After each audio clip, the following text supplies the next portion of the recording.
Good evening, ladies and gentlemen, and welcome to the April 16th, 2025 Worcester Township Board of Supervisors business meeting. Would you please join me in saying the Pledge of Allegiance?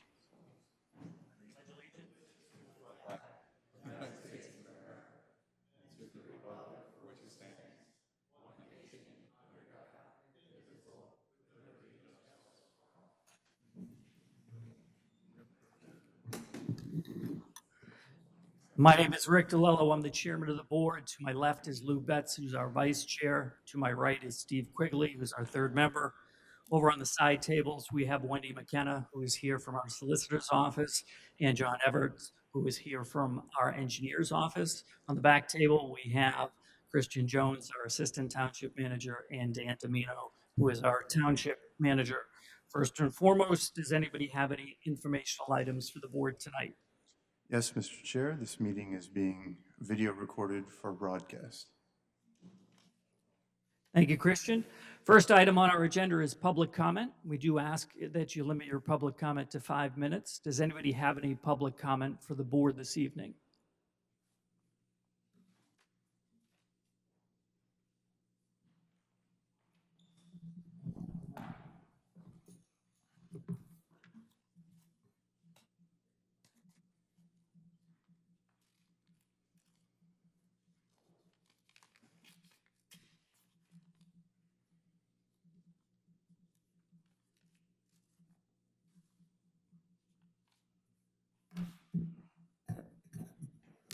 Good evening, Good evening. gentlemen. How are you? I'm doing well. Good, good. It's been a while since we've chatted. It is. Just a couple questions. If you could just, for the recording, if you could just give us your name. Sure. Robert Fesnack. I live at 2203 Alabac Lane. Thank you, Bob. Worcester. Thanks. So my questions are around our program, the 300 by 300 open space, I guess, preservation program is called on the website. So my understanding is we have like about 50 acres or so acquired under that program. I could be off a little. So what's the current status of that? I mean, do we have a list of properties that we're chasing down to meet that goal by 2033, I think it was? So I just kind of getting an update. So let me answer that a couple of different ways, Bob. So the first is we don't have a specific inventory that we share that says these are the properties that we're targeting. People can sort of determine based on the parcels that exist within the township. There's a couple things. So when we established the open space program a couple of years ago, probably more like 3 or 4 years ago, the idea was to sort of to have a bodacious goal, if you will, out a decade roughly, with the idea being if we could buy that particular date, preserve another 300 acres. That was a target goal that we set forward. We had an opportunity to preserve a couple of properties, and I think it is around 50 acres that we've been able to preserve to this point. And then it's then it's sort of it's dependent on a few factors. I mean, one is what might become available. One is whether or not it fits what the township. It's more than just the acreage. It's what properties might be available. Certainly there's economics that get involved anytime you're dealing with open space and having to make an acquisition of that nature. And then it's whether or not a resident might want to sell in that manner versus the open market ultimately. And there are ebbs and flows and cycles to that. So, Well, I applaud you because I know on Fisher Road you bought that property, and that was a good move, I think. But and I understand that we like to buy sort of adjacent properties to what we own or control to some degree, right? Because that makes the most sense. So I just didn't know if you were proactive, in saying, okay, here's a large piece of property. Maybe we should talk to the landowner. It's adjacent to another property that we have, so we can make a trail or we could do different things with. Or do we become more opportunistic, wait for that owner to maybe come to us, or do we team up with like some of the land trusts? Natural Lands obviously did some stuff here. There's a conservancy trust. Yep. So I wasn't sure if we were proactive, working with partners, looking for properties, talking to large landowners that we might, in the right location, right? Like you said, Rick. Yep. Or are we just sitting back and waiting? That's all. So I will say that it's all of those to some degree. Certainly across the last year or so, we've had a lot of office transition, so not much has happened in a very practical sense. I mean, that's the reality of, the last 12 or 18 months. There's been a lot of focus on administrative items. So no, there hasn't been a lot of proactivity during that period of time. But ultimately, there's a lot of things that are happening simultaneously. So we appointed the Natural Lands Trust a few years ago as our open space sort of consultant, I guess was the term that we had for them, where so we're aware of who they are. We certainly will engage them if and when that's appropriate. Conversations that any of us might have are typically private, Bob. I mean, we don't share those things, and a lot of times residents don't want us to share. It's at the end of the day, it's sort of a private conversation in those scenarios. I won't say that they happen daily, but they don't never either. It's somewhere between in terms of that. And then there is sometimes a strategic piece to it. So sometimes there's an opportunity for a property that we, for whatever reason, don't feel it quite exists, fits what we're trying to do. So Right. I don't know that I can give it, a quick, hey, here's the 7 parcels we're trying to get. I mean, that's, it doesn't quite work like that, but we are certainly trying to inventory. We sort of know which parcels are larger that would get us closer to that goal, and Right.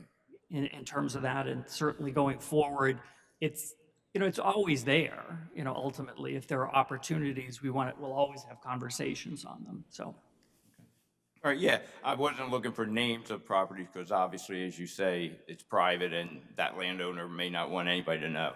But I just wasn't sure if we had like a short list type of thing, but you answered my question. fair But I enough. appreciate it. Just to follow up to Rick's comments, privacy is the big thing. People talking to the township are doing it privately. They don't want other people to know about it for land speculators and things that look at their real estate transactions and just look for bits and pieces of a property that's available. I'll speak to my positions with the Farm Board and the National Lands Trust. I work with them on a monthly basis, and it's getting tougher to find properties. Originally was on the board starting a couple decades ago. 100 acres, 50-acre properties were available all over the county. But in the past, probably 3 years, we're looking at land anywhere from 8 to 10 acres now. As long as it fits the bill, the county is now looking at it. And when you work with the county, it ends up working with the township buying some of these properties. But it's getting harder and harder with the next generation that are willing to preserve the property. The older people, now that I guess I'm older, that I qualify to move into Meadowood probably. The younger people are looking at that asset, that family asset that mom and dad has as a valuable piece of real estate. And certainly we contend with the real estate market now that it's just exploded, in the past 5 years. So it's getting tougher, but I think to Mr. Levo's comments that there are private conversations that go on, but, we can't divulge those. So, Yeah, and they're very good points, and I agree. That's why now may be a good time because if it does go to the next generation, I think to a large extent they're going to look at the value that they can get from it versus a legacy, where the parents might look at a legacy or want to help the township. So I think I hit my 5 minutes, but yeah, the I other issue you appreciate have to the look at is comments. that the generational thing that, since I've been in Worcester for 50 years, that the kids have moved off the farm, they've moved other parts of the country, and they don't have that tie. There's not many families still working the land or being on the land that have been there for a few generations. So the transit problem becomes a problem that with families. That's what we're working with some of the older families that are still here, where their kids are still here, but the number's getting smaller each year. So it's tough. So thanks for your comments. Thank Thank you, you. Bob. Said to be else? Kim?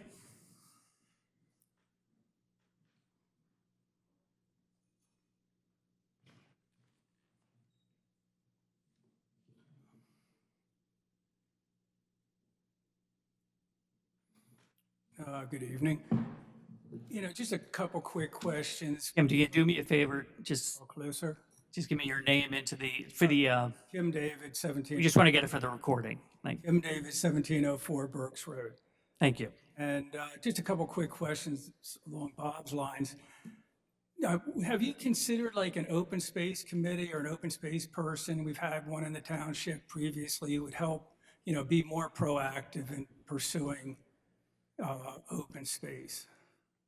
So the short answer is no. I mean, we feel like we have the resources internally to deal with that. We haven't thought, I don't know if we've talked about it a couple of times, but we haven't sort of sat down and said, yes, we should reappoint. I know we've had an open space coordinator a couple of times through the years. We sort of feel at this point, it hasn't been a conversation we've had recently on that. I mean, it's always something that we can consider, but certainly we feel pretty good about us as a board, and then sort of the administrative staff that we have in place today. We would certainly sort of use them as that that But buffer. it's something you're always going to think about once in a while and consider, I guess, I hope. The other thing is, so how about a citizens group, maybe somebody, group like FOW, how could they help to, preserve, meet this 300-acre goal?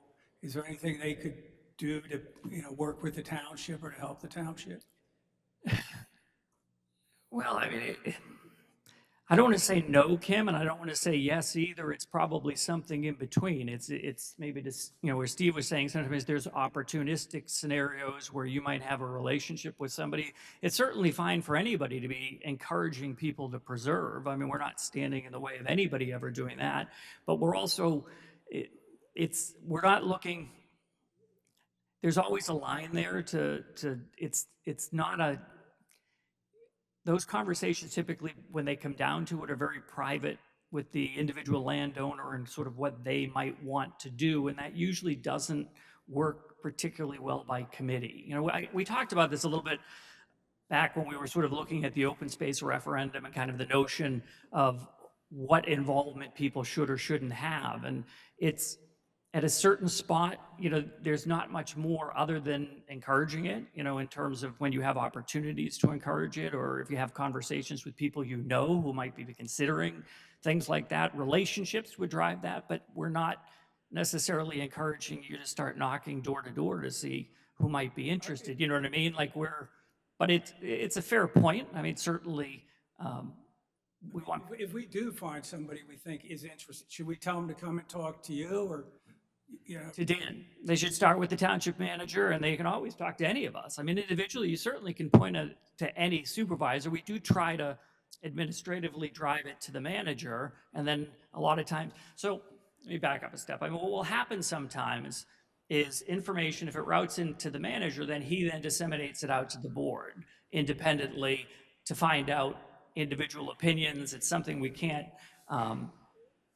debate on, outside of the public eye unless we have an executive session on it. So if it routes through the manager, that kind of makes sure that everybody gets the information, but it gets done in an appropriate way. And then each individual, and then each one of us may have conversations, questions, things of that nature, or a direct conversation. If it's somebody that I happen to know, or that Lou happens to know, or Steve knows, then that individual might want to talk to one of us independently about that. But usually we say start with the manager and then work out to us. But certainly you can always point them to any of us ultimately.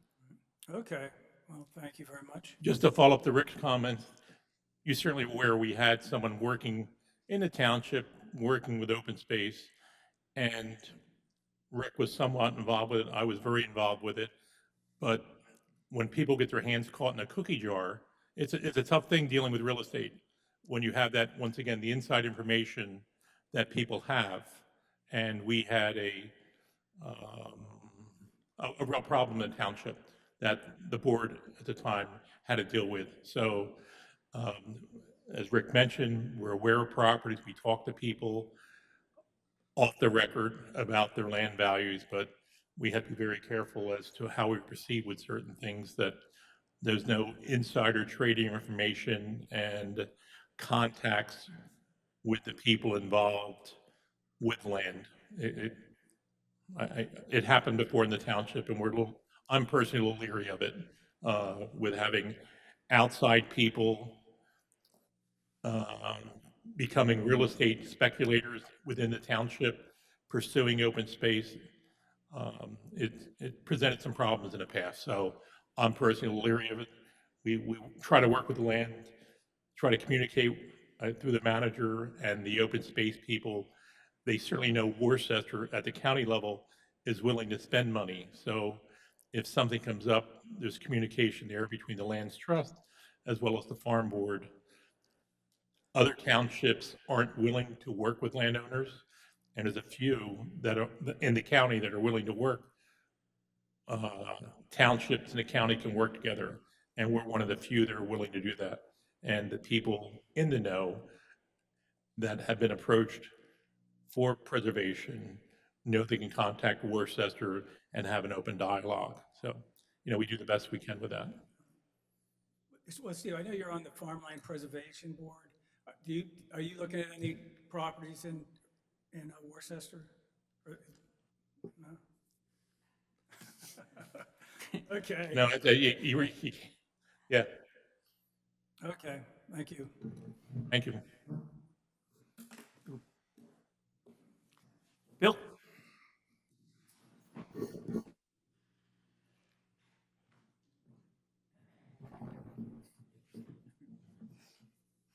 Lost our line to paper.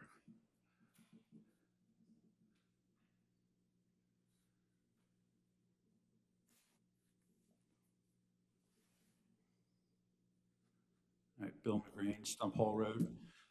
Coming up more as a public service conversation. So on my block, there are 2 large farms and 3 small farms. And we have a pack of coyotes that lives on our block. And they've become much more brazen. And they were in our side yard yesterday and we had to bring some kids in. I have video and photographs. This isn't something that I'm asking the township to do something. I'm saying, we're farmers, we're gonna try to deal with it, but it's more likely we're gonna drive this pack off our block. And if we do, there's only 4 directions they can go, and one of those directions is right into Hebner Park. So, I don't know if we need to call the game commission to be aware, or just want everybody to know, because this is the kind of thing that gets on Action News real fast. So, Fair enough, Bill. Dan, I'm going to hand that to you to just be cognizant and aware of that and communicating to whomever on that particular topic. But certainly it would be the game commission that would, handle something if it needs to be handled. they have pups, so they're pretty aggressive right now. So. Gotcha. Thank you, Bill. Does anybody else have any public comment for the board this evening? Okay, seeing none, we'll move forward. We start with our official action items and the consent agenda. Does anybody wish to remove anything from our consent agenda tonight? No. Okay, then I'll entertain a motion if you'd like to make one, Lou.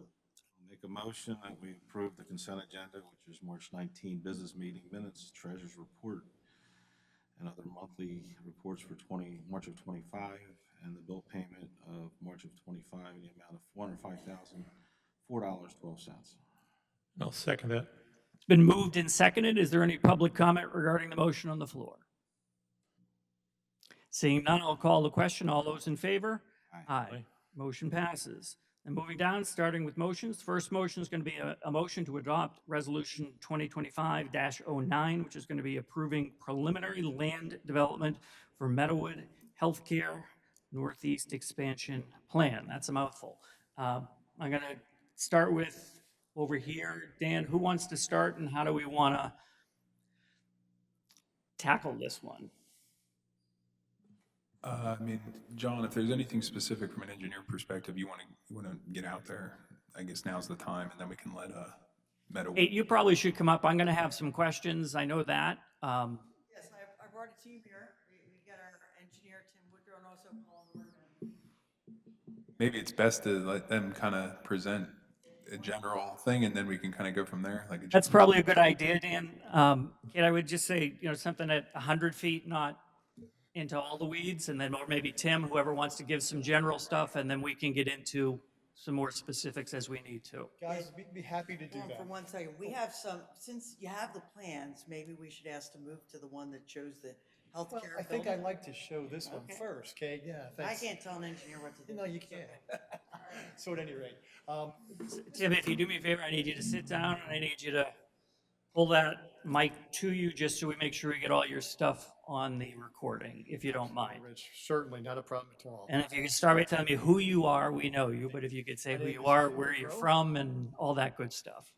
Good evening. Tim Woodrow, the principal of Woodrow and Associates, civil engineer representing Meadowood this evening on our latest campus renovation and expansion project.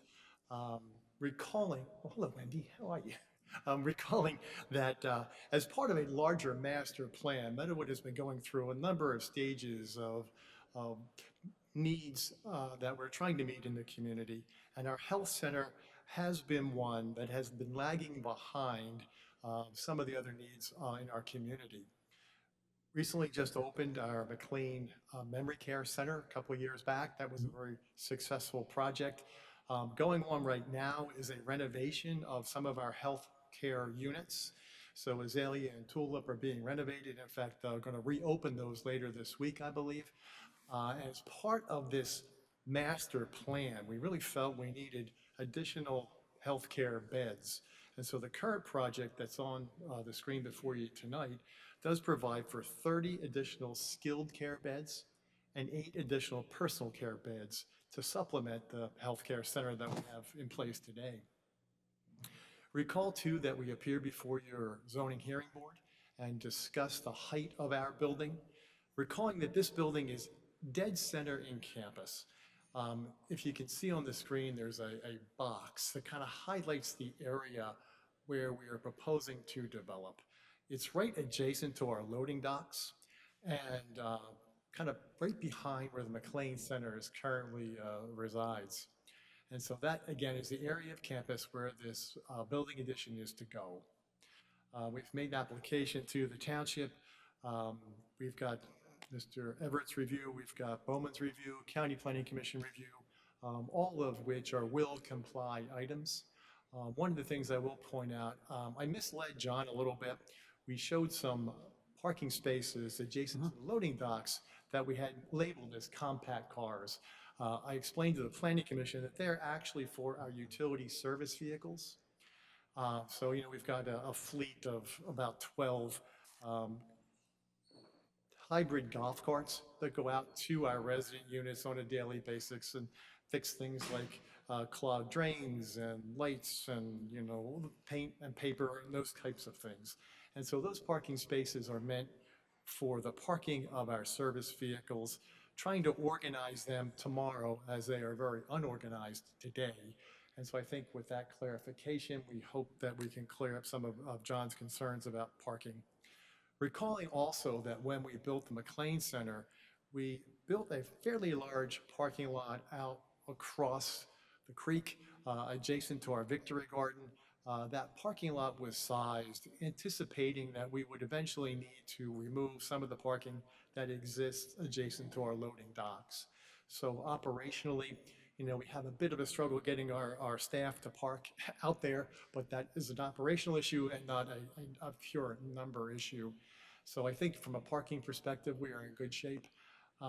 Working with CKS on sewage facilities planning, certainly we've had a number of conversations with Bowman about a long-term traffic improvement plan we've been discussing for years. The goal to relocate our main driveway with Hollow Road, maybe some road widening, perhaps a signal if it's ever warranted. And certainly as the campus further develops, those conversations will evolve as well. But I think in general, again, everything is pretty good between the Bowman letter and the CKS letter, and all will comply kind of items, and hoping we can answer any questions that you folks might have of us this evening. So I have a few, Tim. I'm going to start with, if I can, either Wendy or Dan. So you're here before us looking for preliminary approval, and that often raises questions, preliminary versus final. What is preliminary doing and not doing versus final? It's certainly a big enough project, we understand. the desire for preliminary initially and then eventually getting to a final. But if my team over here maybe would share a little context there, and then we can get into some of the more specific questions I have, and then to either side. As far as the difference, sorry, as far as the difference between the two, I mean, historically, there are many smaller projects that'll go for preliminary and final at the same time. Smaller subdivisions, minor things like that. For a project of this scale, you know, for an improvement to a property that's already significantly improved, and just due to the complexity of it, it's just a better fit to split it up from in a preliminary, let them clean up the plan, and then go final. Right, and I In guess, my opinion. so I'm going to ask the question, and maybe you can make sure. So I typically look at it and say, this is sort of a mile marker that we're saying we've reached a spot where there's a general understanding of what you want to do. There's still an awful lot of cleanup. My biggest concern is, you know, you've got review letters that have an awful lot of questions and open questions, but ultimately we're not approving your plan tonight. We want to be very specific on the record to say, we're not saying yes to everything. You know, if we're giving a preliminary approval, we're sort of saying, yep, we're all sort of moving in the right direction. And to your point, there's additional details that need to be fine-tuned. I know there was some question at the Planning Commission regarding the number of units that were sort of listed on the plan versus how many there might be. You mentioned the parking spaces. What caught my eye was the size of the parking spaces. I don't know if you were sort of, again, were you answering that by saying those were smaller on purpose because they were for a smaller type of vehicle, and then we have to determine, you know, I don't want to go down that rabbit hole completely, but you know, it's a lot of questions there. So we want to be, I guess, clear about saying if we give preliminary approval, what we're not doing, I guess, is part of maybe, Wendy, maybe you What can you're qualify. doing, if you're giving preliminary approval, and so that gives the property owner a vested right in the plan as set forth, but it's with a great number of conditions. So the conditions are that all comments that are currently outstanding in the CKS review letter will be complied with, that those items will be satisfied. And I think Mr. Woodrow has said that those are all items that they will comply with, that they do not have an issue with complying with any of those items. Same thing with respect to the Bowman Traffic Engineering letter, Montgomery County Planning Commission letter, compliance with all conditions of the zoning hearing board decision. And this plan will come back before the board when they clean it up. They will hopefully address all of those outstanding comments, and then they will submit the final plan for review again. It will be reviewed again by the engineer, by the traffic engineer, by the planning commission before it comes back to you folks. Okay. So let me start with some general comments in terms of some of the things that caught my eye from the review letters, and maybe you could add some commentary to that. So their Montgomery County Planning Commission letter raised some specific issues about the steep slopes. They raised some specific issues about landscaping and the tree removal or not. And maybe you could talk a little bit about, again, I don't want to go too deep, but maybe you could add a little context there. Those were things of generalized concern from that letter, and there were some other things in the other letters. So certainly one of the things that we are burdened with is some tree removal in order to facilitate enough space adjacent to the health center expansion to maneuver our delivery vehicles, emergency service vehicles, or on that type of operational need. Our residents, I think, are going to be very much more the critic of what we do to replace and restore those trees that are being removed than maybe anyone else. And certainly Meadowwood has been committed to tree planting programs. You know, we certainly do replace many more trees than we take down. The ones that were coming down in conjunction with this project are not real old mature trees. They are obviously, you know, they've been there for 30 years, but they are not old growth trees. Right. And a lot of them are evergreen, and a lot of them are reaching kind of the limit of their health span. So they can really deserve some refurbishment. As far as steep slopes, we do have a retaining wall that is going in. Again, in order to facilitate the truck turning movements to get our deliveries to the loading docks, we've got to move the driveway, I'll call plan north. And that moves it closer to some of the resident units.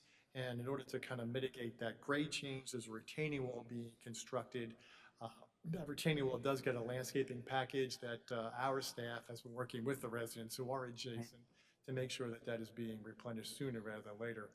In fact, we are trying to get some of those trees in now so that when the trees that need to be removed for the retaining wall come down, there will be a buffer in place all ready to go. So Tim, it might help if you talk about the topography of the lot, because that is one of the issues with the retaining wall that we explained to the zoning hearing board. Yeah, and so the area where we're building, and geez, if there is another plan that might be a more blown-up version of the site. Sheet 4, perhaps? Yeah, that'd be a good one. Well, that's a good one right there. So that is our existing conditions. And those red X's to the right side of the plan page are those trees that are coming down. And you can see the topography there.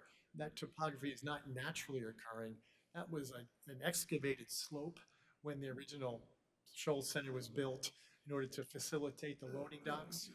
And so it's that slope that we're moving into with our retaining wall. And so Craig, maybe the sheet 4 would then kind of show proposed conditions in that location. That's a good one. So that it's without the topography, but it kind of shows what we need to do with that slope in order to get our delivery vehicles and emergency service vehicles head in, back into loading docks and back out. And so it's those retaining walls that move into those more steeply sloped areas that will be replaced when we're done with new construction. So my understanding is there were 2 variances that were granted by our zoning board in January. Are there any additional variances that are going to be required for this project, or is that the extent of what? No, from a zoning code perspective, we will be compliant. I think I've got to clarify a couple of things for John to make sure that he is comfortable that we are zoning code compliant. But to your point, Rick, the 3-story or the 2.5-story limit in the zoning ordinance and the height were the 2 things that we got zoning relief for. Again, this is a 3-story addition to our health center. Okay. Steve, you got any comments or questions to start? I don't want to. I'll defer to Steve.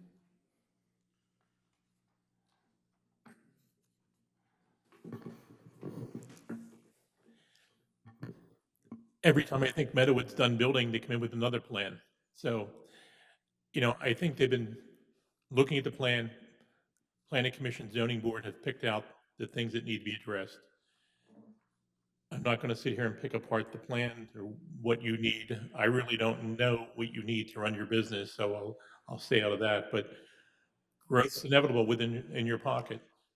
People don't want to see growth, but I think good growth is something that's good for the community. I think Meadowood's been a positive neighbor for Worcester over the years. I think they brought a lot of nice neighbors in the community that get involved in the different organizations, from picking sticks up in the park or putting the bird houses up around. They become Worcester people and they blend into the community. So I think it's been a real asset to Worcester. I think you've done a great job.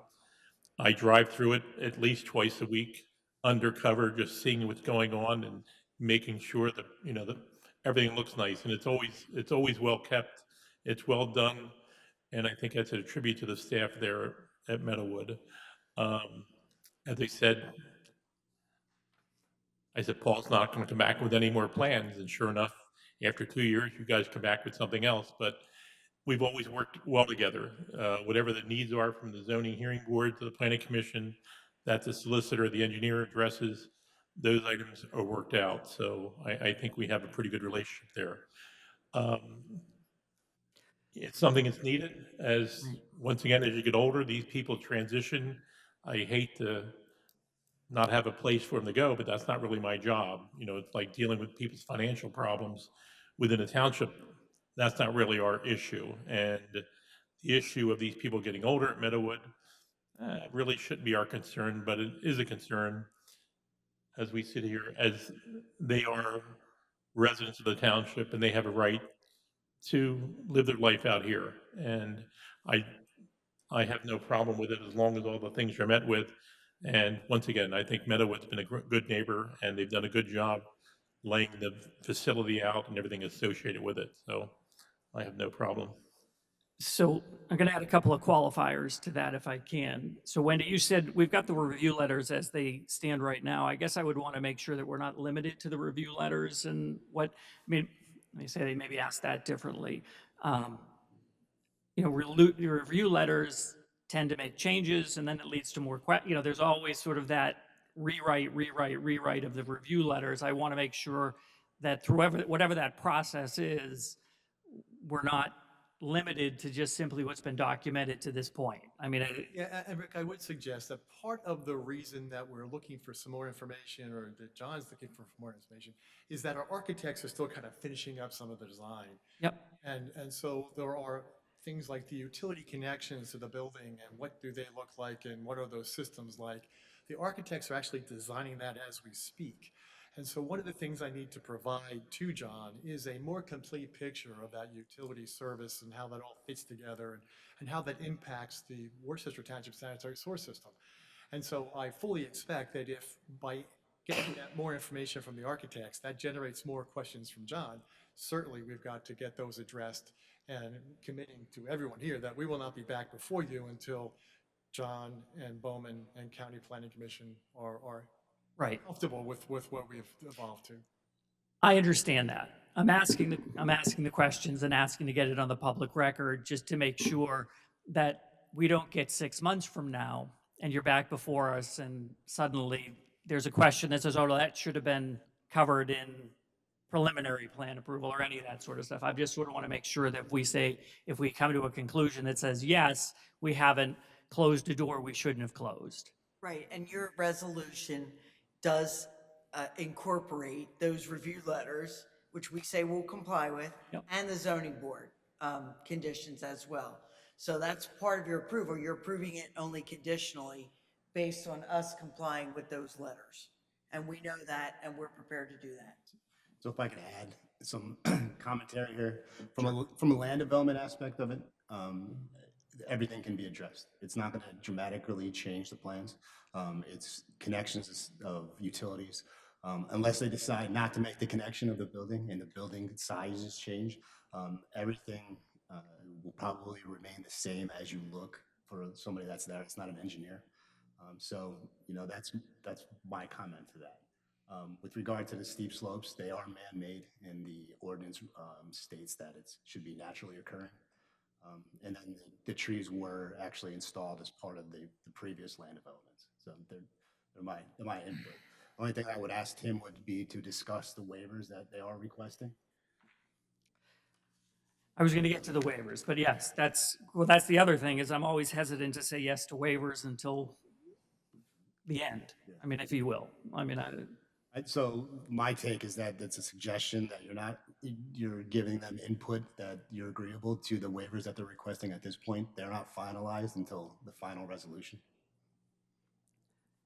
okay. Well, why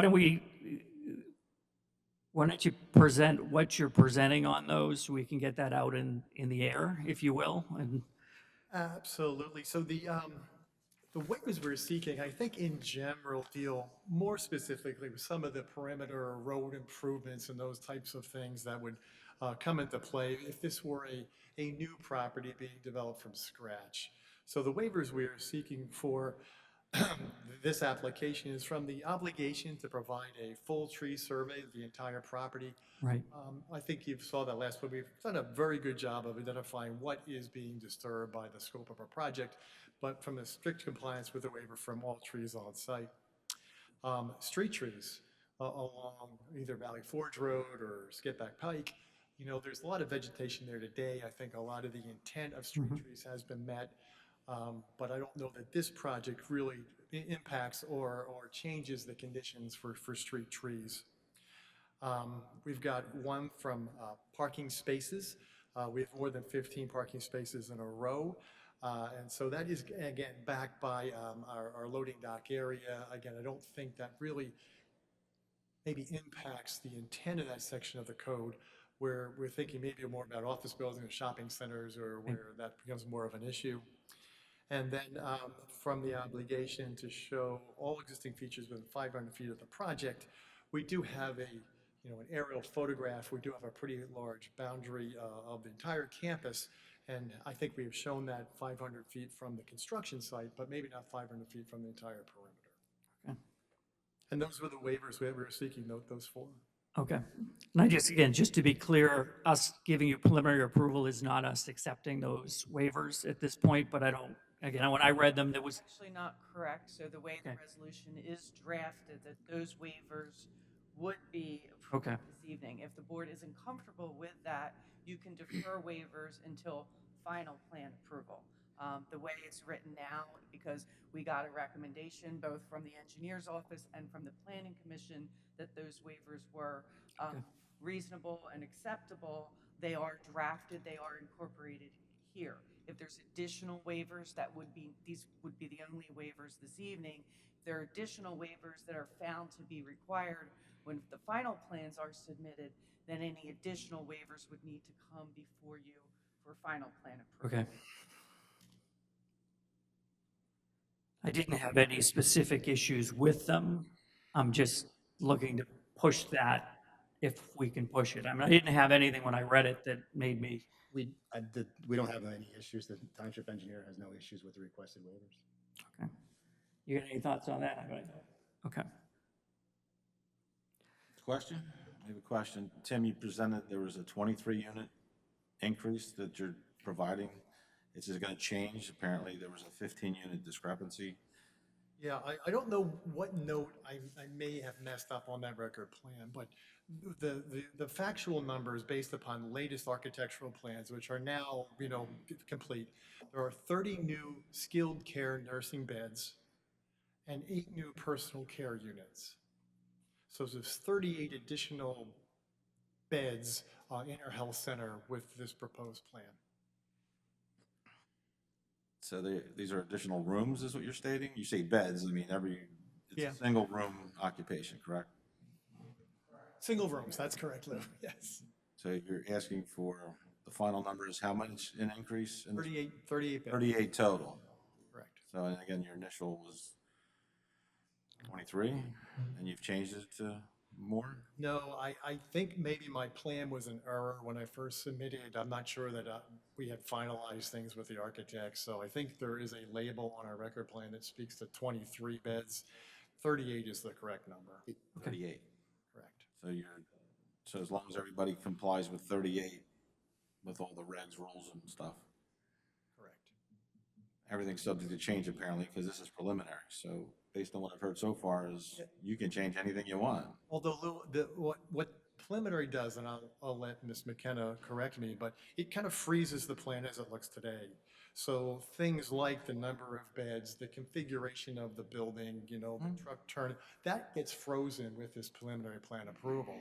And so if we were to change the number of beds or change the configuration of the building or make some other substantial change to the plan that doesn't look very similar to this, then I think our preliminary plan approval would be null and void. We'd have to start from scratch. You would start over. Gotcha.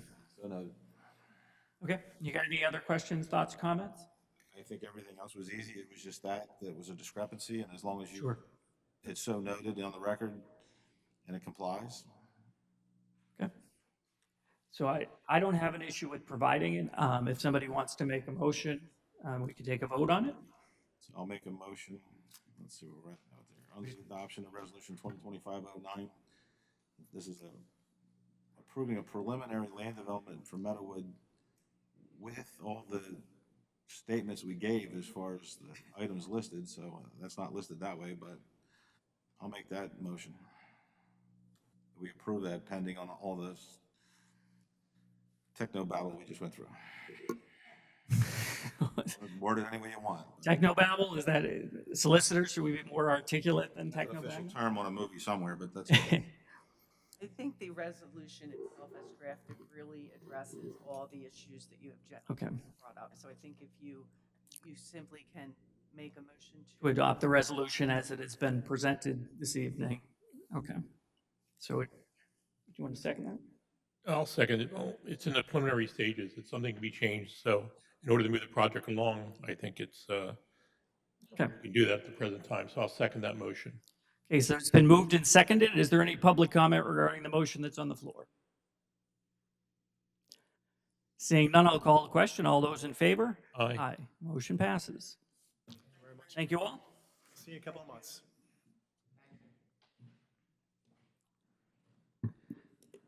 Okay, next up is going to be a motion to adopt Resolution 2025-10, which is going to be authorizing application for a PA Small Water and Sewer Grant. Dan, is this on you?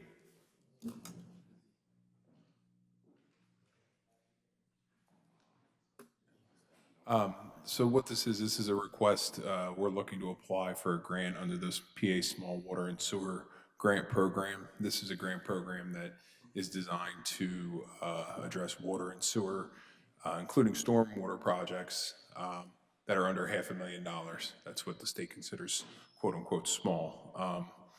We do have a suggested location, which is along Quarry Hall Road. There's some crushed stormwater pipe that was installed at some point in the past that is no longer functional. Due to this, you've got, when it rains hard, like we did over the last couple weeks, you've got essentially a river going through over driveways, et cetera. It's obviously not operating as it's intended. I'll bump it over to John as far as some of the technical details, but that's like the layman's version, which I am in this case. Way of explaining it. There was a stormwater system here that was designed and in place for a number of years that is destroyed essentially, that needs replacement. We thought this would be a good way to fund it.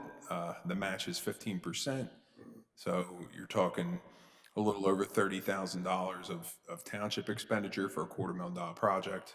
So it's certainly a nice way to get this done, assuming that we can get the grant, which I'm confident we will. So the technical aspects of it is that we're proposing the installation of HDPE pipe along the road. At the intersection of Griffin and Quarry Hall Road, currently there is some small inlets and existing CMP pipe that is crushed, that is no longer conveying stormwater. So we'll replace that and then run it along Quarry Hall and make a connection to the existing storm sewer at the bottom of the hill. Gotcha. Does anybody have any questions or comments on that? Lou, I know you've actually raised some issues on Quarry Hall in the past. I don't know if this is specifically an area that you had noted for some drainage issues, but. I buy it every day, twice a day, 30 years, 35 years. It's deteriorating and destroying itself. Dan did a wonderful job with this, so I'll make a motion to approve a resolution 2025-10 approving application for a small water grant. Second. So it's been moved and seconded. Is there any public, Bob?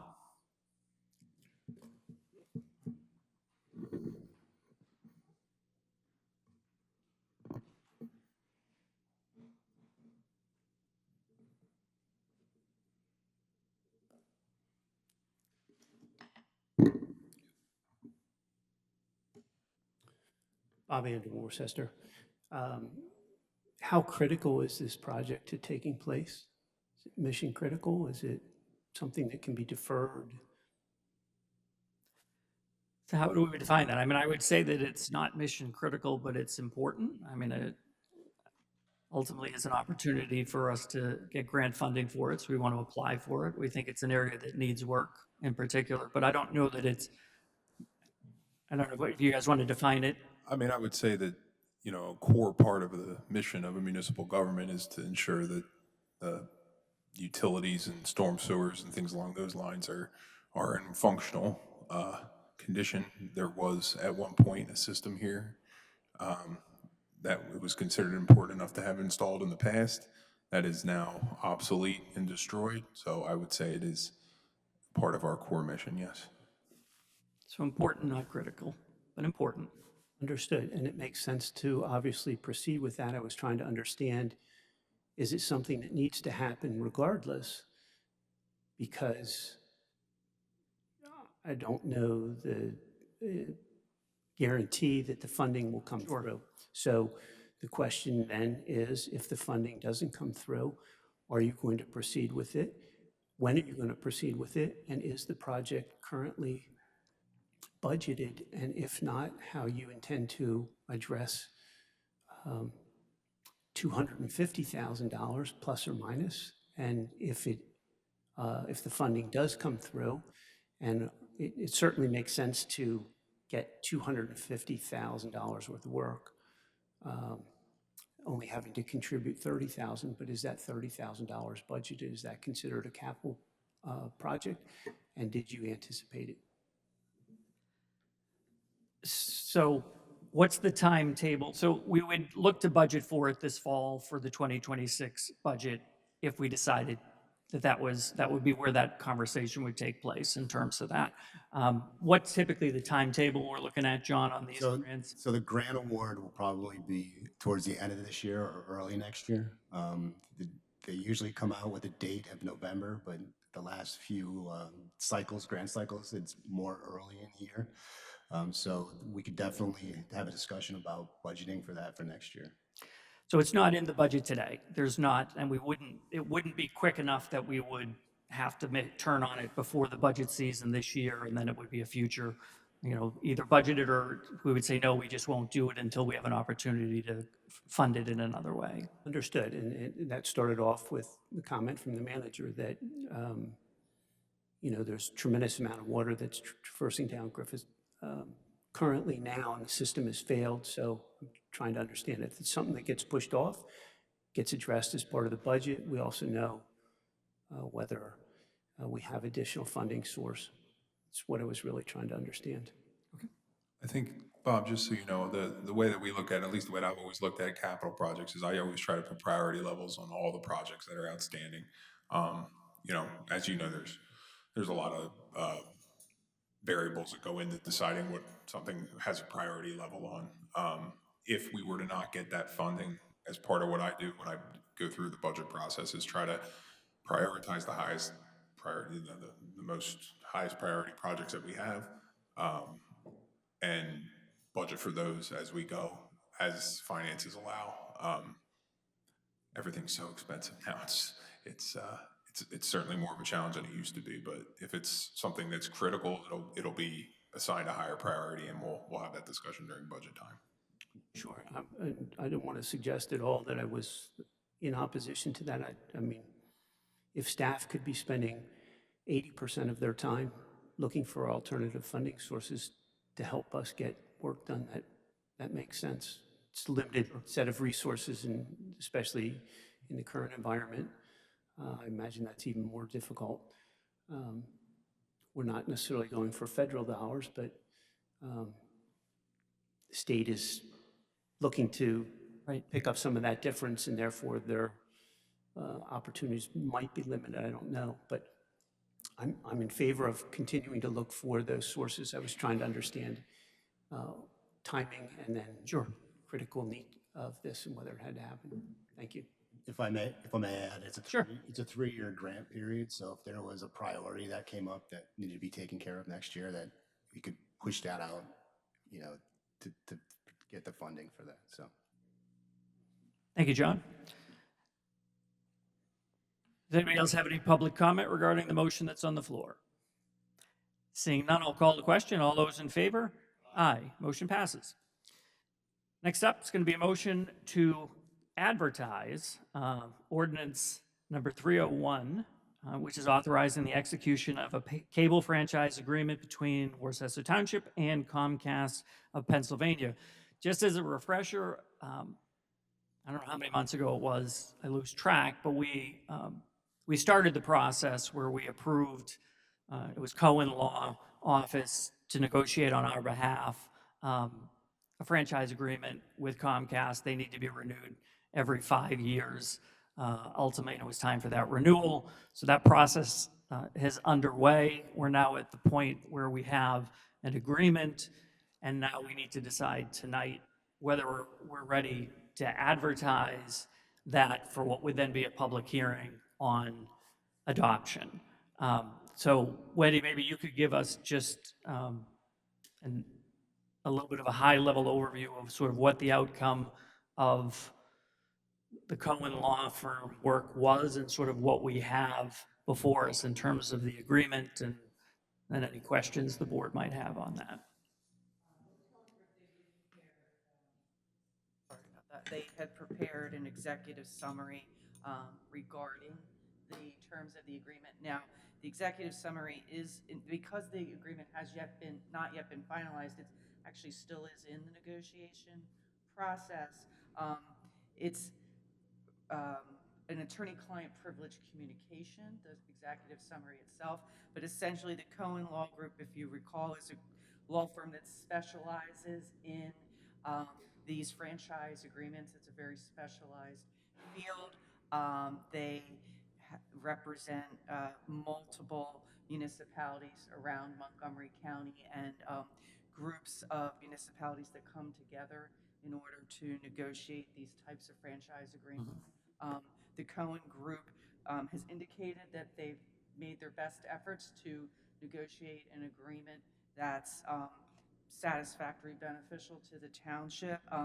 The franchise fees under federal law are permitted to be up to 5% of the cable operator's gross revenues, and that is the amount that's currently in the township's agreement with Comcast.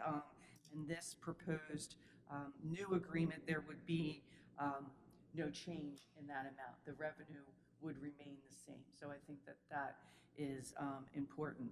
The other thing is that these agreements, actually, they are a 10-year term for the agreement.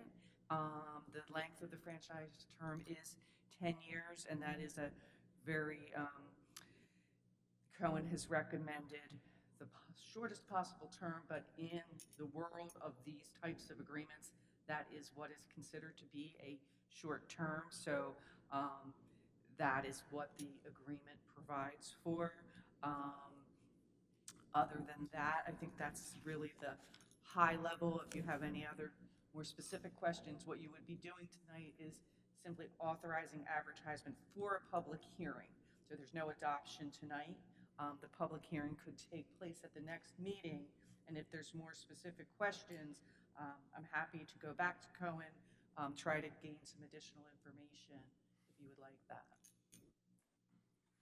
So this might be a question for you, Dan. I don't know if it's for Wendy, but maybe you could give just some context to sort of maybe what the question got raised when we were talking about what we paid for the services, sort of what was the revenue to that. And I don't know if you have some figures sort of to what our typical quarterly cycle is in terms of that. Obviously, going forward, that past performance is not indicative of future, but it'd be interesting to. So I think that, I guess an important thing to try to explain is exactly what this is. I know you guys have done this before, but the public may not understand. So what the franchise fee is, it essentially is a franchise we grant. And we allow Comcast to operate a franchise, and in return, we're given revenue. So it's there are other parts of it, meaning when a new development goes in, they're required to of a certain size, they're required to offer services. So there are other things we get out of it outside of just revenue. We're over the years, it has slowly been decreasing. It will continue to slowly decrease, most likely, according to the experts, because cable subscriptions are going down. For every person that cuts the cord, it's one less cable subscription, which means it's 5% of that revenue number that we're getting out of it. Right now, approximately 50 a year is what we're pulling in, or 50. Hold on, let me just double check, make sure that's accurate.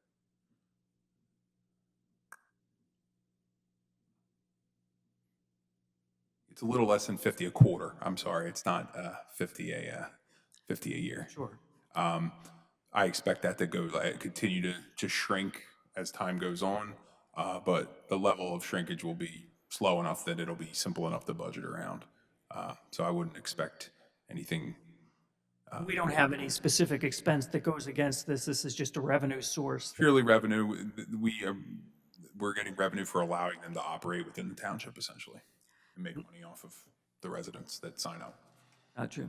Does anybody have any specific questions on? I guess it comes down to, we're really negotiating on behalf of the township residents to get the best deal for them. You know, it's small numbers, but to the person who has to pay that cable fee every month, they're thinking, wow, this keeps going up. I do the same thing. You know, my gosh.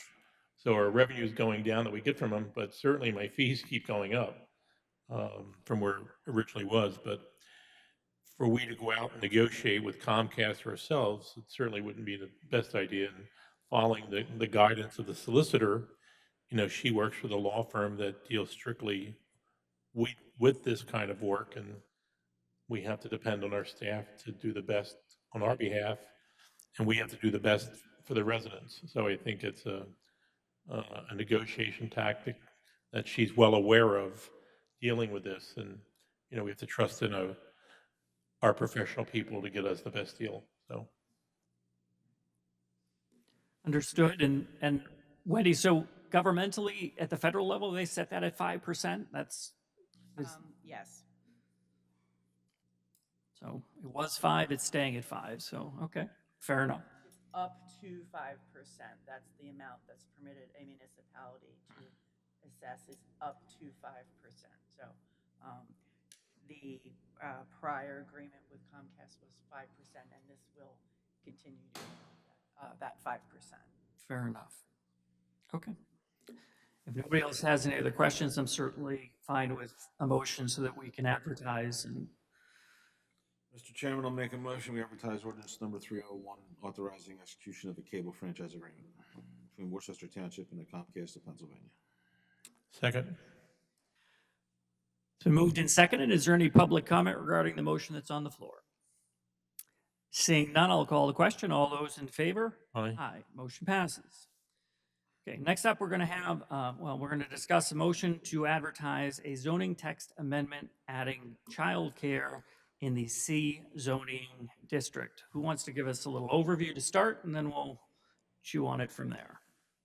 I can start. So we were approached by a business owner that was interested in submitting a text amendment to allow for childcare centers to be permitted use within our C commercial district. We allow them in our SC currently, SC Shopping Center District, which consists of 3 parcels in Center Point. If you're familiar with the Dunkin' Donuts location, that's basically what we're talking about. So a very small area. We have brought that request to the Planning Commission. It has received a recommendation for approval by the board as far as it being a use that is a good use within our C district. There are certainly uses that we permit in the C district that are far more intensive than a child daycare center. So that's kind of where we stand, and I'm happy to get into some of the details depending on what questions you might have. Dan, question for you. How do the churches comply with it? You know, there's a number of churches in our township in different districts that aren't in the commercial code, but I think every church does that nowadays. And I think most of them, Worcester, do that. That's a great question because we did think about that. So we actually do in our zoning have a use of religious services. The definition of services and accessory uses within those services is very broad in zoning, meaning if a church is permitted and there's an attached daycare, kitchen, I think everybody's been in a church where they have just a little bit of everything. So long as it's traditionally accepted accessory use to the main church, it would be regulated under that, not as a daycare. The daycare is an accessory use to the primary use of a religious church, mosque, a synagogue, any of those types of things. Okay, thank you. So generally, I am in favor of the idea. I think making it's a less invasive use than some of the uses that currently exist in C. The concern I have, and I have a couple, is the devil's in the details in terms of that. When you talk about childcare facility, and what we sometimes run into is if we haven't properly defined what that is, what you know, to some degree, because we only have it in the shopping center, we've sort of isolated where it could go. So even if we weren't perfect in some of the zoning, we sort of had the geographic constraint that worked to protect. So if we open it up to potentially a few more parcels, you say, okay, well, that, if it's what's in my head, that would be a great use in that particular location, maybe. What I worry about is, my head is small and fragile, and, did I think through what it could look like? I did some very, very quick, research, and one of the things we ran into at Center Point back yonder was the size, the shape, the color, and all the granularity when we were talking about a Wawa and a CVS and some of the other things. So the concern I would have is saying, well, if we go to make this type of a change, how do we protect ultimately that it's what we envision, not something else? So what I can do is I did um, bring up a couple of things that I thought that were maybe missing out of the text amendment that we could add if it's something you guys are interested. I think one of the failings of our zoning ordinance is that there's not every use has been defined. And I can tell you that within our zoning ordinance, schools are not defined and childcare centers are not defined. The primary difference between a school and a childcare center, as far as zoning is concerned, a very good way to delineate them is they are regulated by two separate departments at the state level. So a child care center is regulated by the Department of Human Services, whereas the Department of Education regulates the school. So that's a really good delineation between the two. So I have some draft definitions that include that. If you'd like, I can read them so you guys know if you do want to end up authorizing this with these additional definitions added in for completion. I would be happy to do that if that makes sense to you guys.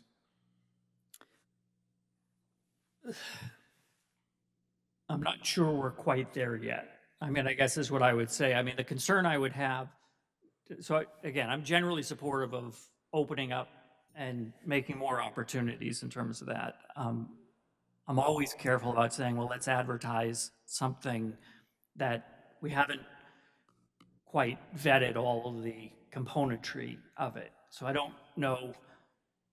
I think it's more than that, Dan. I mean, it's certainly a definition is certainly one of the pieces that we would want to define, and the size and the shape, and um, in terms of what you wind up with ultimately in terms of that. I don't know. What are your thoughts, Lou, on that? Dan, what's your definition of, or what is Worcester's definition of childcare in our zoning district? Right now, there is no definition of childcare. It appears in multiple, childcare and daycare appear in multiple sections of our ordinance, but they are not defined in our definition section, which is not an uncommon thing for our zoning ordinance nor many other. It's just not uncommon. And unfortunately, it's not uncommon in zoning in general. So we do not have a definition, we do not have a clarification on. So I think what Dan and I had suggested discussed this afternoon, because I understand that this concern came up offline, that our ordinance does not currently have a definition of child care center, daycare, nor does it have a definition of school. There is not a definition of public or private school, although our ordinance obviously permits public or Right. private schools. So Dan and I suggest that it would be a good idea in this process to include definitions of both a daycare / childcare center and also a school. So Dan had done some. I don't want to steal your thunder, but he had done some research today and come up with two definitions that seem to be workable and seem to make sense. Now, if you were to authorize, we would not advertise this ordinance. If you wanted definitions included, we would amend this ordinance to include definitions before it would be advertised and then come back to you for a public hearing on the ordinance. So that would, the soonest that that public hearing could take place would be June under the Right. timeline of the MPC. It's not possible because of the advertising requirements Right. have a hearing in May. So, Dan, if you'd like to share what your definitions are, I think that might be helpful to see if the board has any specific questions on those. Yeah, if that's what you guys like me to do, it's up to you guys. I'm happy to share them, or it's something that we can do offline and circle back around with those incorporated into the draft so you guys can see it again before you Right. authorize. So let me come back to that in a second. So somebody crept to our table. So again, no mystery of the universe, obviously. Why don't you tell us who you are and introduce yourself, and then we'll decide whether we're going to engage with you or not. And I didn't want to interrupt your discussion, but thought we should introduce ourselves. My name's John McShay. I'm from East Brennan Gray. We helped to craft and submit the text amendment, and I have Jason Lang here with us from the applicant as well. So we just want to let you know that we're here. So if you have specific questions, we can always join the discussion. Yeah, I mean, I guess, so my hesitation just is, have we vetted out the pieces? Conceptually, it went to our planning commission. The general concept was that it seemed to make sense, but the more I've started to think about it, saying, okay, if we thought through, it isn't just what you're suggesting. We're opening up all the parcels that are designated C to whatever outcome we decide on. So we have to kind of think beyond just this one individual use. So we want to make sure we've at least aligned I understand. Yep. if it should be that, and whether it should just be a by right use or whether it should be conditional in any way, shape, or form, or can we just sort of get the detail? Again, I think we've all, I don't want to speak for everybody completely, but less regulation usually is better in the big picture, but we want to make sure we cover all the bases too, if that makes sense. Yeah, Rick, I think the old cliche, the devil's in the detail. And I think some of these details really aren't quite ironed out yet. And I think before we start making, to your point, start making text amendments to the zoning, I think some of these things need to be cleared up a little bit. Not saying we're for it or against it, but it just clear some of these items up before we move forward. Yeah, so how would we direct you? And I mean, we'd like to obviously move it forward in some way so we can get to something workable. And I think we'd like to get there, but we want to give the right direction without.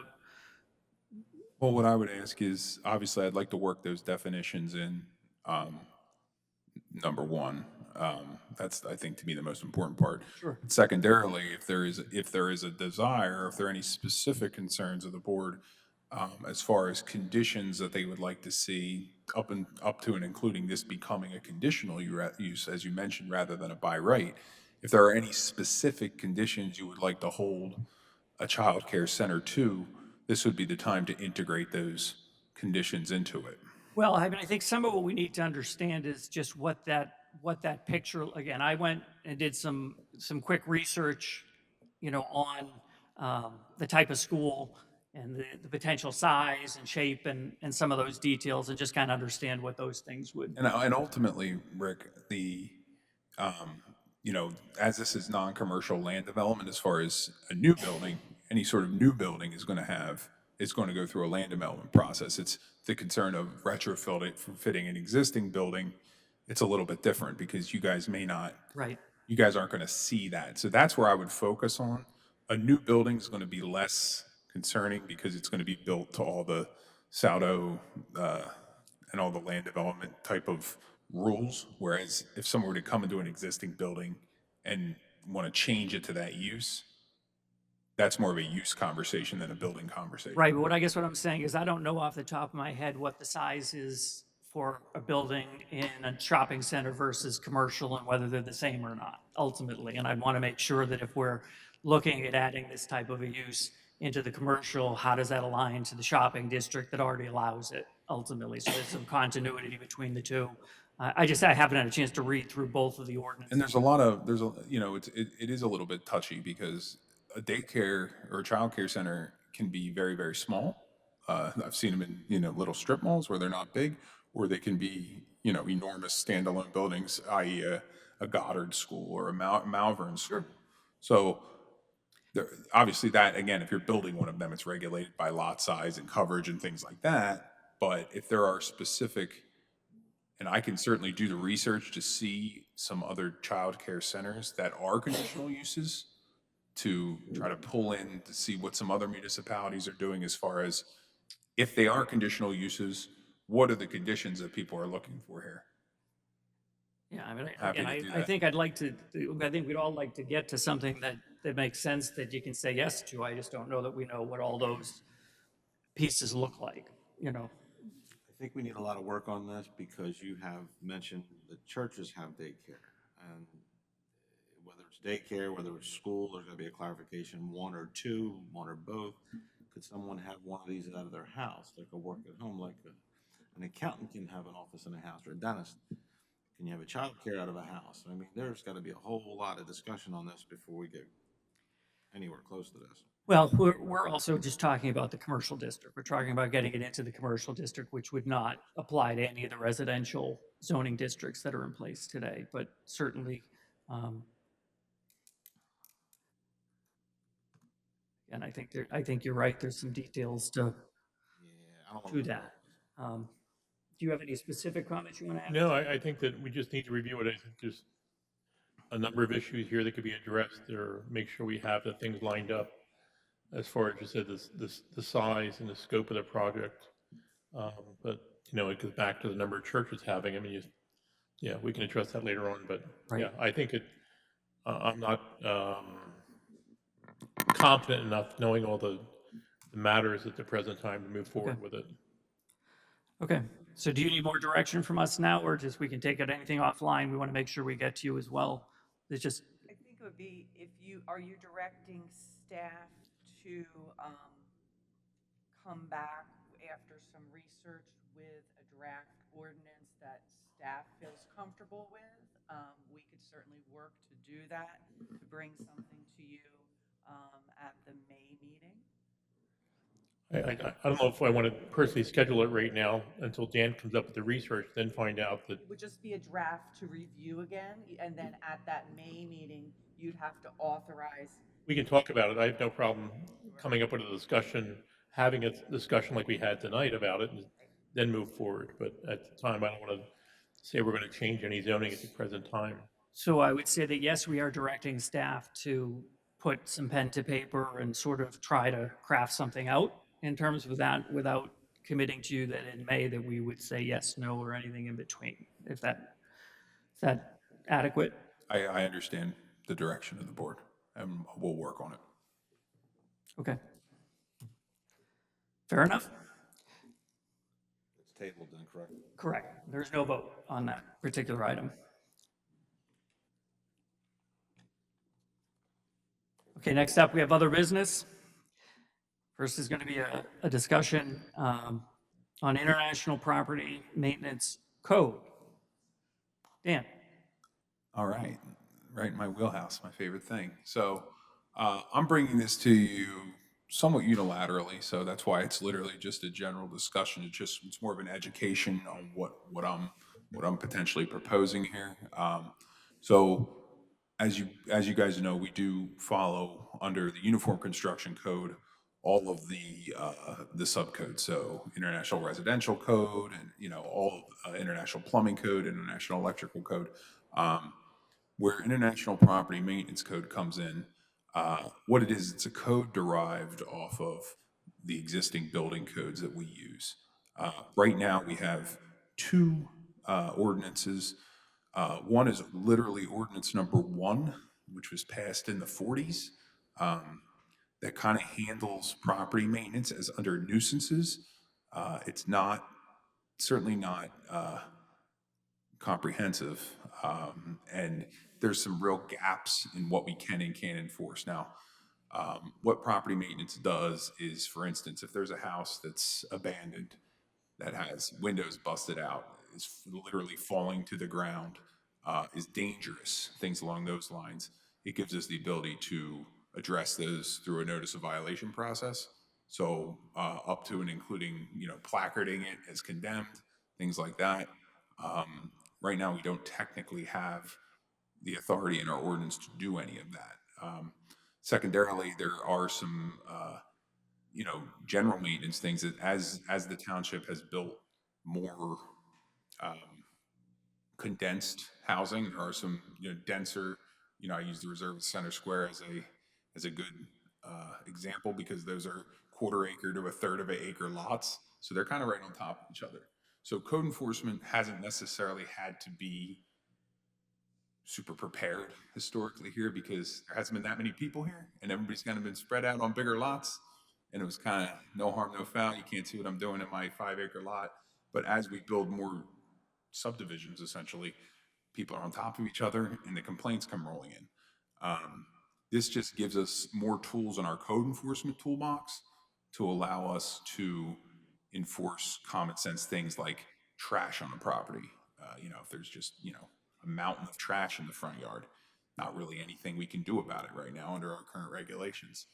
If there's, 4 or 5 junk cars that are in the middle of a residential neighborhood spread out on the front yard, we'll get complaints about that. We haven't, but that'll be something I've dealt with in my career in code enforcement, where if we have International Property Maintenance Code, it's a very simple process to enforce, and those things get handled pretty quickly.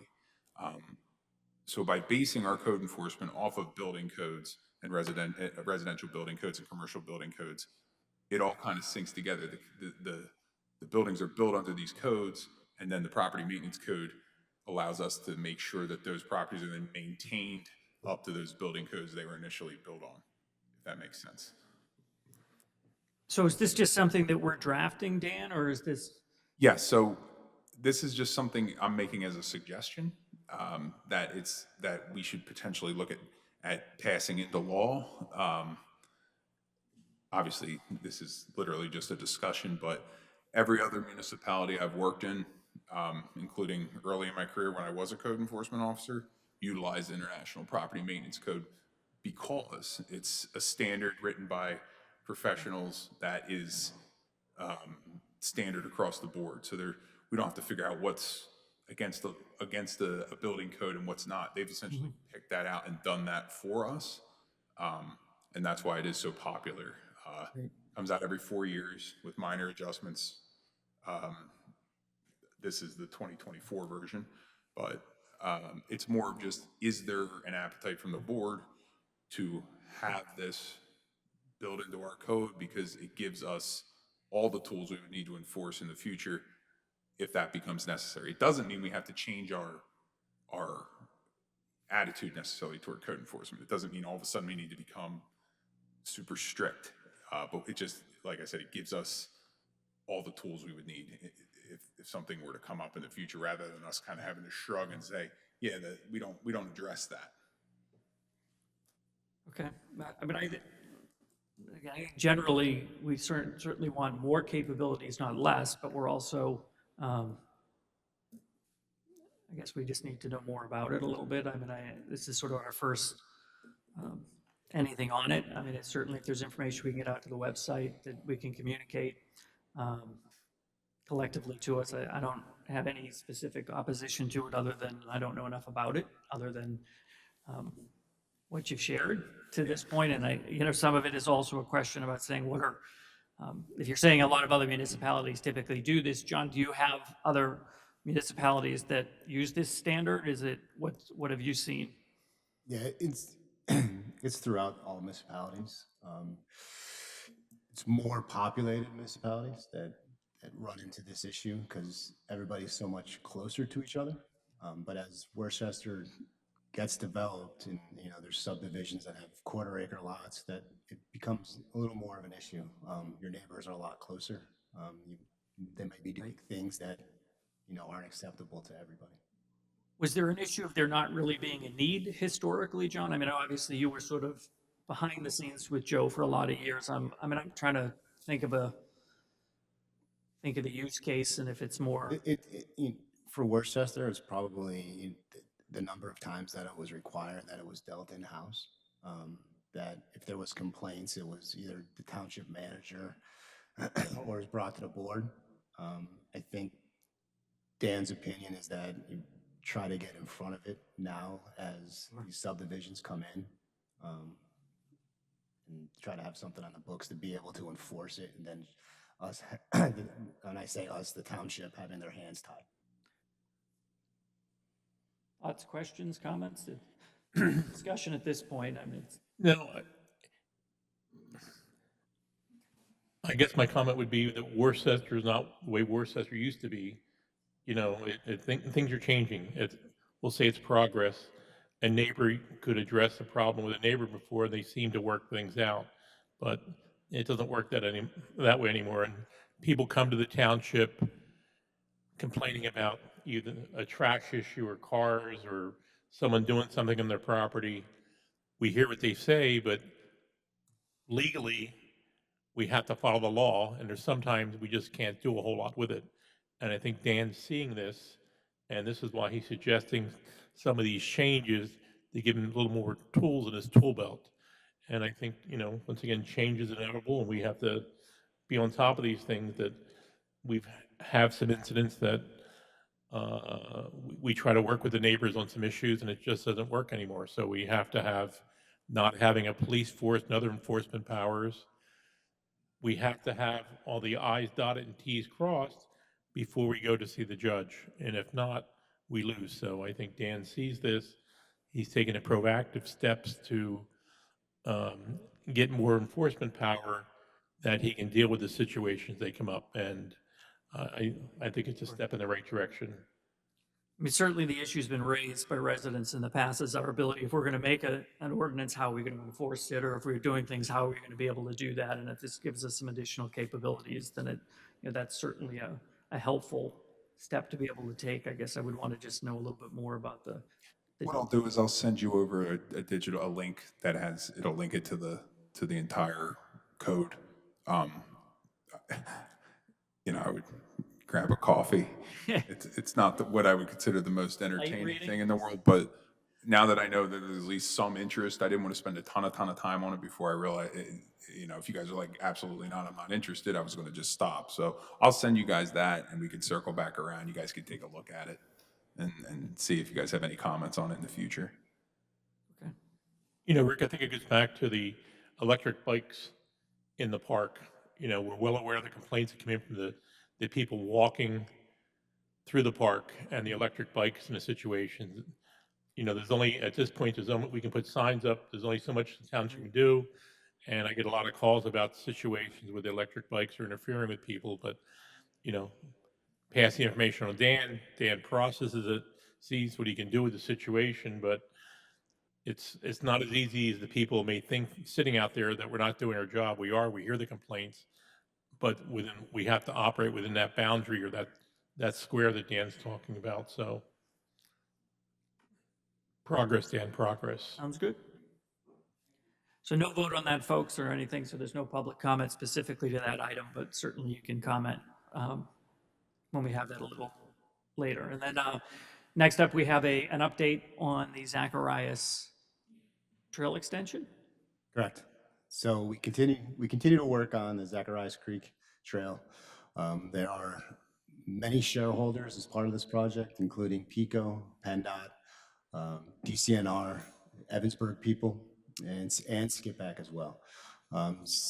After the grant was awarded, there was some concerns from PICO about the trail location and some concerns from the golf course with regard to the trail along their frontage. So since that time, we've been working with all the shareholders to try to relocate the trail to acceptable location on that farm property that's still owned by DCNR in Evansburg and along the golf course. So the current location is out of the Pico right away.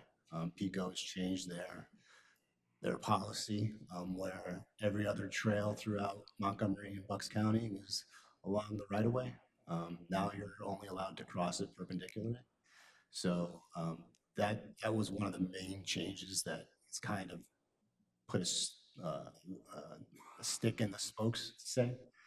The other is the crossing to get into Skipback and connect to their trail, um, which was being relocated to a mid-block crossing, and they are requiring flashing warning signs.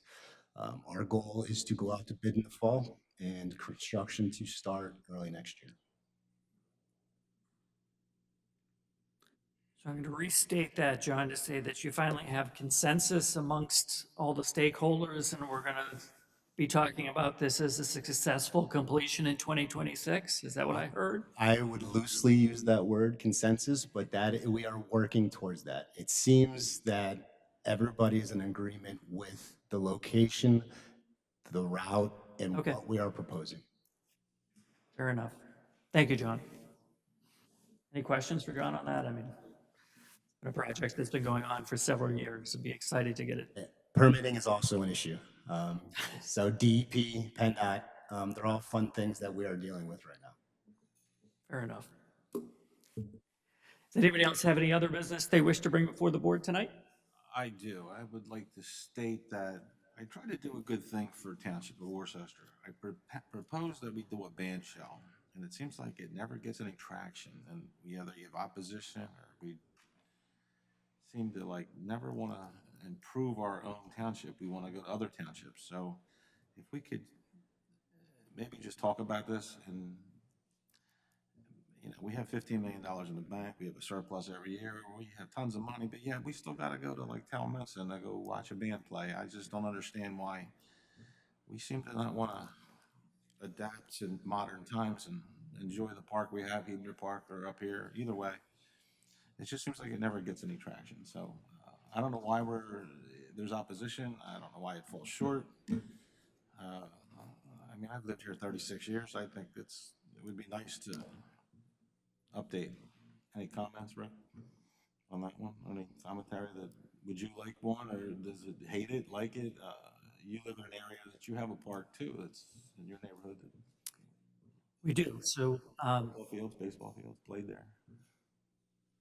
so I would say that it's a budget conversation for 2026. I have no qualms with having a conversation to discuss it during the budget season and see if we can get consensus. I think the challenge we had the last time to some degree was where to put it, and then it just sort of spiraled a little bit into the weeds, and then it just becomes easy to sort of push it down the road. So, so I guess that I would say to Dan and Christian administratively, we need guardrails in terms of how we would go about making some of those decisions, to where it would go, how we would sort of satisfy stakeholders, get some sense for whether there's community interest in those sorts of things too, that would be supportive or not, or push back and say, well, we don't support it ultimately. Just want to bring it up. I'm with you.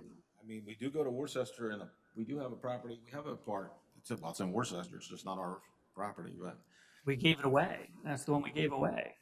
is that what we did? We sold it, gave it away, or we still own it? Fisher Road, right? That's the one you're talking about. We gave it away many years ago. Predates me. If you'd ever go there at Christmas time and you see the post and rail and all the lights and the decorations, and it's beautiful. And they keep a really nice park, don't get me wrong. But I just wish that we had something to offer for our own, in our own center of our world. That's all. Okay. Fair enough. Okay. Last item up is public comment. Does anybody wish to make, Bob?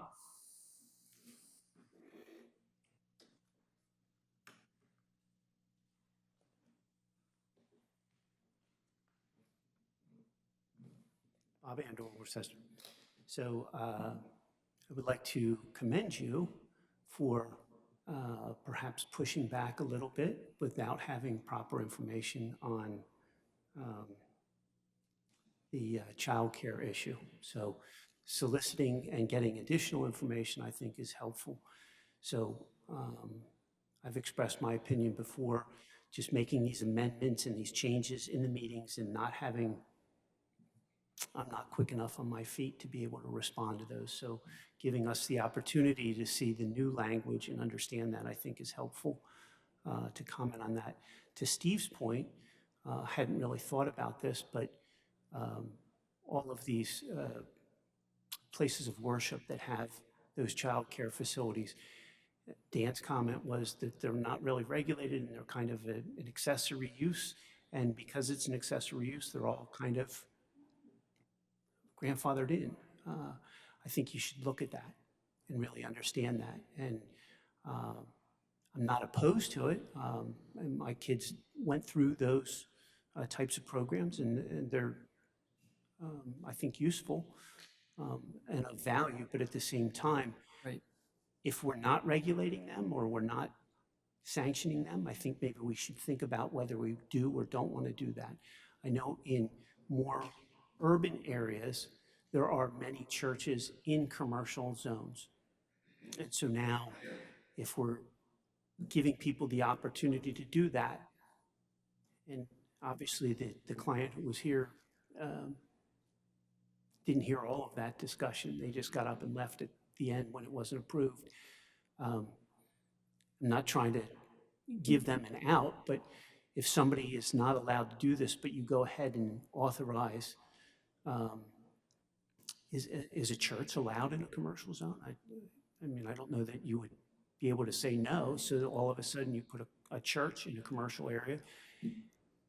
They meet 2 hours or 1 hour 1 week, and the other 80 hours of the week, it's being used as a daycare facility. So you're kind of skirting the law on that. So I think maybe you want to maybe look into that and kind of investigate all of that. And then the same pushback in terms of we don't have enough information, not that it was being approved, but the IPMC regulations. I think we all want to see that. I mean, Dan's offered to send that to you. I think that that ought to be put up so that the rest of us can look at that or comment on that.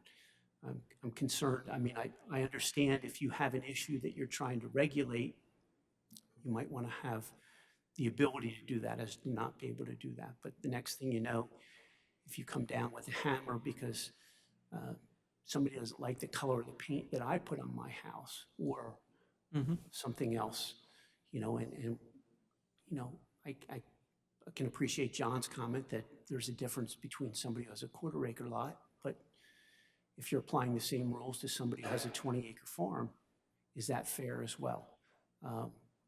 You know, understanding what it is that you're looking into would be helpful so that the rest of us can kind of see and comment on that would be useful. So thank you. Bob, a follow-up to the, excuse me, a question of the daycares. I'll go back 15, 20, 15, at least 15 years ago. It came up about the churches operating the daycares. And Dan had mentioned, I guess, what's the purpose of a church? And at the time, the Schwenkfelder Church they were questioning operating the daycare out of there. And Ollie Smith addressed it because he was the president of the trustees at the time of the church. And I guess church daycares, they said, are different than the outside daycare. Bible stories, a different way of teaching. So I guess it was a continuation of the outreach of the community from the church to operate these daycare centers. And that was the conversation that went back and forth with Jim Garrity, and I believe he looked into it, the regulations, again, in that fine line there as far as the purpose of a church. And they were allowed because they were educating the kids in a different way, I believe they said, than a traditional daycare center. There was more church-orientated songs, hymns, Bible stories, and things. So it was an outreach of the church into the community, and that's why they were allowed. I'm sure this fellow, once again, he's sitting there getting turned down, and all these churches have it, operating a daycare that he really can't do. So it's a fine line. And Steve, just so you know, to complicate it more, some of the daycares in churches are also daycares, meaning they're fully regulated by, Right. for instance, in Schwenksville Borough, where I came from before this job, we had a large church there, and they had a large school building attached to it, and 9 or 10 rooms full of kids. And they had their annual inspections by the Department of Public Health. So it kind of, churches have always been an interesting thing from a zoning perspective, where no matter what you do. Well, and look, that particular resident or potential business owner could today choose to go to the zoning board and make the argument that says it aligns closely enough to other uses. I mean, he had an avenue to do that. I think, not that I'm again, not that I'm saying that's the way he should have to do that, but he could have, or he can choose to do that. I just felt, and I think the board was in consensus saying, it does seem like a less invasive use if we can define it to a way that everybody, kind of gets to, but then if you don't, yeah, it's a tricky I'm one. not opposed to it. Yeah, But the concept would be, I mean, that applicant could turn around and align himself with the church. And so he could then put the name of the church on his same building. They use it 1 or 2 hours a week. The rest of the time, it's under the guise that it's a church. right. I'm just saying, I think we should do some more research on it. He can certainly go to the zoning hearing board. He can ask for. Yeah, I don't, exactly. I mean, I'd love to be able to have an outcome where we can say yes, but we've done it in a way that, doesn't, I mean, I would just, my follow-up comment to Steve would be, my kids, the boys at least went through that type of program. They weren't sharing with me that there was any religious component to that. I don't know that I would have been opposed or congratulatory of that. So, but it was never advertised that that was, kind of, that was part of the program. So, right. I can understand if a church is then offering that daycare facility or something to its members. We went and participated in this, not participating in any of those particular Right. Religious services. So, that's kind of stretching the truth at that point where you're saying this is an outreach component of that particular facility. If you're opening it up to everybody, and maybe you have to by law, I don't know what all of those circumstances are, but all I'm suggesting is that don't just roll over. There is somebody obviously on, they're the ones who came in and pursued this. I'm not suggesting that you shouldn't look into it, and I'm not opposed to it, but now that it's on the docket, do the homework, figure out what it is that you need to do, and at the same time, I think, Steve's brought up this religious component. I think that you should expand, research into that and clean up stuff to make it allowable for those people, or if you want to make it conditional use at all of these religious institutions, then they have to come forth and, kind of articulate that Right. that religious function is their main use and this is an accessory use, as opposed to granting that across the board to anybody who's doing that. Fair enough. Thank you for your comments, Bob. Does anybody else wish to make public comment? Ed?